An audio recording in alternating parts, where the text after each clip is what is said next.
हैं देश दुनिया की 25 बड़ी महत्वपूर्ण खबरों को केवल 5 मिनट में, लेकिन अभी तक आप लोगों ने हमारे चैनल को सब्सक्राइब नहीं किया तो कर ले।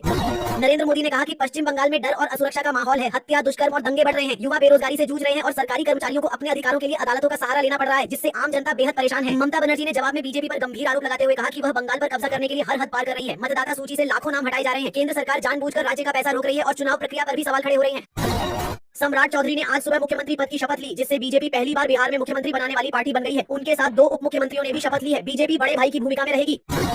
राहुल गांधी ने पश्चिम बंगाल के रायगंज में सभा को संबोधित करते हुए राष्ट्रीय स्वयंसेवक संघ और भारतीय जनता पार्टी पर वोट चोरी का आरोप लगाया। कहा कि लोकतंत्र को खत्म किया जा रहा है और नरेंद्र मोदी ने ऐसी व्यवस्था बनाई जिसमें सारा पैसा अडानी समूह में जमा होता है। बिहार में सम्राट चौधरी के मुख्यमंत्री बनने पर तेजस्वी यादव ने तंज कसते हुए कहा कि उनका राजनीतिक सफर लालू प्रसाद यादव की पाठशाला से शुरू हुआ। उन्हें विधायक और मंत्री भी वहीं बनाया गया और भाजपा आज भी उनकी विचारधारा के इर्द गिर्द राजनीति कर रही है।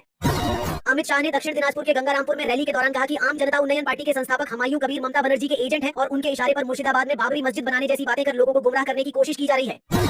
नरेंद्र मोदी की पार्टी भारतीय जनता पार्टी ने तमिलनाडु के लिए अपना घोषणा पत्र जारी करते हुए महिलाओं को हर महीने 2000 रुपए देने, साल में 3 मुफ्त एलपीजी सिलेंडर उपलब्ध कराने और पात्र महिलाओं को ई-स्कूटर खरीदने पर 25,000 रुपए की सब्सिडी देने का बड़ा वादा किया है। नितिन गडकरी के बयान पर चर्चा तेज हो गई है, जहां उन्होंने उत्तराखंड के विकास को लेकर सड़कों को अमीरी की कुंजी बताया। विपक्ष ने इसे जुमला करार देते हुए कहा कि जमीनी स्तर पर अब भी कई क्षेत्रों में बुनियादी सुविधाओं की कमी बनी हुई है। नरेंद्र मोदी के देहरादून बयान पर सियासत गरमाई, जहां उन्होंने 2029 तक महिला आरक्षण लागू करने और उत्तराखंड में विकास का दावा किया। वहीं विपक्ष ने इसे चुनावी वादा बताते हुए सवाल उठाए और कहा कि सरकार सिर्फ घोषणाएं कर रही है, जमीनी हकीकत कुछ और है। देश भर में गर्मी ने रिकॉर्ड तोड़ना शुरू किया। राजस्थान, गुजरात, मध्य प्रदेश, उत्तर प्रदेश समेत कई राज्यों में तापमान 40 डिग्री के पार पहुंचा। बाड़मेर, जैसलमेर में 41 डिग्री और नर्मदापुरम में 42.1 डिग्री दर्ज, जिससे लोगों की परेशानी लगातार बढ़ती जा रही है। मौसम विभाग ने चेतावनी दी कि अगले 2 हफ्तों में तापमान 6 से 8 डिग्री तक और बढ़ सकता है। वहीं महाराष्ट्र, तेलंगाना, कर्नाटक में हीट वेव अलर्ट जारी, जबकि जम्मू कश्मीर और असम में आंधी, बारिश और पहाड़ों में बर्फबारी की संभावना जताई गई। सरकार ने संविधान 131वां संशोधन और परिसीमन से जुड़े विधेयक सभी सांसदों को भेजे। 2029 के चुनाव से लागू करने की तैयारी के बीच सियासत गरमाई। विपक्ष ने इसे बड़ा मुद्दा बनाते हुए सरकार के इरादों पर सवाल उठाने शुरू कर दिए। वहीं रेवंत रेड्डी ने पीएम नरेंद्र मोदी को पत्र लिखकर दक्षिणी राज्यों की सीटें बढ़ाने पर आपत्ति जताई। कहा, इससे क्षेत्रीय संतुलन बिगड़ेगा और राजनीतिक विवाद और गहरा सकता है। राष्ट्रपति डोनाल्ड ट्रंप और प्रधानमंत्री नरेंद्र मोदी के बीच करीब 40 मिनट तक फोन पर बातचीत हुई, जिसमें ईरान से जुड़े तनाव और हॉर्मुज स्ट्रेट को खुला रखने पर जोर दिया गया। बातचीत के दौरान पीएम मोदी ने ट्रंप से कहा कि भारत के लोग उन्हें पसंद करते हैं। सम्राट चौधरी बिहार के नए मुख्यमंत्री बने। पहले बीजेपी और फिर एनडीए विधायक दल ने उन्हें नेता चुना। उन्होंने राजभवन में शपथ लेकर इतिहास रच दिया, क्योंकि बिहार में पहली बार भाजपा का मुख्यमंत्री बना। राहुल गांधी पश्चिम बंगाल के रायगंज में रैली के दौरान आरएसएस और भारतीय जनता पार्टी पर वोट चोरी में शामिल होने और लोकतंत्र को नुकसान पहुंचाने का आरोप लगाते हुए कहा कि इनकी नफरत भरी सोच संविधान को कमजोर कर रही है। छत्तीसगढ़ में वेदांता पावर प्लांट में बॉयलर फटने से 12 लोगों की मौत हो गई। 30 से 40 मजदूर झुलस गए, जिनमें 16 की हालत गंभीर है। घटना के बाद परिजनों ने हंगामा किया और सरकार ने मृतकों के लिए 5-5 लाख रुपए मुआवजे की घोषणा की। नोएडा में दूसरे दिन भी बवाल जारी रहा। प्रदर्शनकारियों और पुलिस के बीच झड़प व पथराव हुआ। हालात संभालने के लिए 15 कंपनियों की फोर्स और 26 पुलिस अफसर तैनात किए गए। वहीं राहुल गांधी ने इसे श्रमिकों की आखिरी चीख बताया। पश्चिम बंगाल के पिंगला में मुख्यमंत्री ममता बनर्जी ने कहा कि आजकल उत्तर प्रदेश चल रहा है। योगी बाबू यहाँ आकर भाषण देते हैं और कहते हैं कि बंगाल में बुलडोजर चलता रहेगा। बंगाल में बुलडोजर नहीं चलता, यहाँ बंगाली प्रणाम, जय हिंद और वंदे मातरम कहते हैं। कोलकाता के ढाबा में बीजेपी और टीएमसी कार्यकर्ताओं के बीच तेज आवाज में गाने को लेकर हिंसक झड़प हुई। पुलिस ने हालात संभाले। वहीं गंगारामपुर में रैली के दौरान अमित शाह ने हुमायूं कबीर को ममता बनर्जी का एजेंट बताते हुए बाबरी मस्जिद मुद्दे पर निशाना साधा।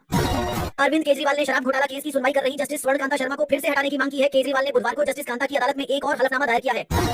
ममता बनर्जी ने एक्स पर कहा कि जब तक वह जीवित है, बंगाल की भूमि और लोगों को कोई नुकसान नहीं होने देंगी। उन्होंने भरोसा दिलाया कि राज्य के हर व्यक्ति की रक्षा के लिए वह आखिरी सांस तक संघर्ष करती रहेंगी। असदुद्दीन ओवैसी ने पश्चिम बर्धमान में हुमायूं कबीर की पार्टी एजेयूपी से गठबंधन टूटने के बाद कहा कि वे जनता की आवाज है और बंगाल के लोगों की अखंडता पर सवाल उठाने वालों को किसी भी हाल में स्वीकार नहीं करेंगे। सबरीमला केस में सुप्रीम कोर्ट में सुनवाई के दौरान महिलाओं के प्रवेश के समर्थन में दलीलें पेश होंगी, जबकि सरकार ने विरोध करते हुए कहा कि कई देवी मंदिरों में परंपरा के तहत पुरुषों के प्रवेश पर भी प्रतिबंध लागू है। पंजाब के फतेहगढ़ साहिब में श्रद्धालुओं से भरी बस आनंदपुर साहिब से लौटते समय खंभे से टकराकर पलट गई। हादसे में 6-7 लोगों की मौत और 21 घायल हुए, जिनमें महिलाएं, बच्चे शामिल हैं। बस में तकनीकी खराबी की आशंका जताई जा रही है। ओडिशा के मयूरभंज में सरकारी आदिवासी आवासीय स्कूल में संदिग्ध खाना खाने से 100 से ज्यादा बच्चे बीमार पड़े। परिपता अस्पताल में 5वीं की छात्रा की मौत। गुस्साए परिजनों ने शव रखकर प्रदर्शन किया। जांच में मेन्यू से बाहर का खाना मिलने की बात सामने आई। भारत में तेजस फाइटर जेट के इंजन अब देश में ही बनाए जाएंगे। जीई एरोस्पेस और हिंदुस्तान एरोनॉटिक्स लिमिटेड के बीच समझौता हुआ, जिससे स्वदेशी रक्षा उत्पादन को बड़ा बढ़ावा मिलेगा। योगी आदित्यनाथ ने सपा को तंज कसते हुए कहा कि जो लोग जाति और परिवार के नाम पर समाज को बांटने की कोशिश करते हैं, वे विकास नहीं कर सकते और ऐसे लोगों के बयान केवल राजनीति से प्रेरित होते हैं, जबकि जनता का ध्यान विकास और सुशासन पर होना चाहिए। गुजरात राज्य प्राथमिक शिक्षा चयन समिति ने प्राथमिक स्कूलों में 11,000 शिक्षकों की भर्ती निकाली। आवेदन 15 अप्रैल से डीपी गुजरात इन पर शुरू। 4% पद दिव्यांगों के लिए आरक्षित। आवेदन व फीस जमा की अंतिम तिथि 24 अप्रैल निर्धारित है। भारत में ईरान युद्ध के असर से वैश्विक आपूर्ति श्रृंखला पर दबाव पड़ा, जिसके चलते भारत में खाने का तेल 7% महंगा हो गया है। साबुन और बिस्किट के पैकेट छोटे किए गए, जबकि वॉशिंग मशीन, फ्रिज और एलईडी इलेक्ट्रॉनिक उत्पादों के दाम 15% तक बढ़े हैं। अमेरिका ने ईरान से जुड़े तेल ले जा रहे चीनी जहाजों को रोकने की चेतावनी दी है और होर्मुज जल मरुमध्य में नाकेबंदी की आशंका के बीच करीब 10,000 सैनिक तैनात किए जाने की बात कही गई, जिससे 24 घंटे में कोई बड़ा जहाज आवागमन नहीं हुआ। पश्चिम बंगाल में भाजपा प्रत्याशी ने आरोप लगाया है कि मिथुन चक्रवर्ती के हेलीकॉप्टर को लैंड करने की अनुमति नहीं दी गई, जिससे राजनीतिक विवाद बढ़ गया है। प्रत्याशी ने इस पर प्रशासन को चेतावनी भी दी है और निष्पक्षता पर सवाल उठाए हैं। कच्चे तेल की बढ़ती कीमतों के कारण पेट्रोल 18 रुपए और डीजल 35 रुपए प्रति लीटर तक महंगा हो सकता है। विदेशी ब्रोकरेज फर्म मैक्वारी ग्रुप की रिपोर्ट में कहा गया है कि अभी कीमतें स्थिर हैं, लेकिन चुनाव खत्म होने के बाद बढ़ सकती हैं। पश्चिम बंगाल में पीएम मोदी के बाद अब सीएम योगी ने टहलका मचा दिया है।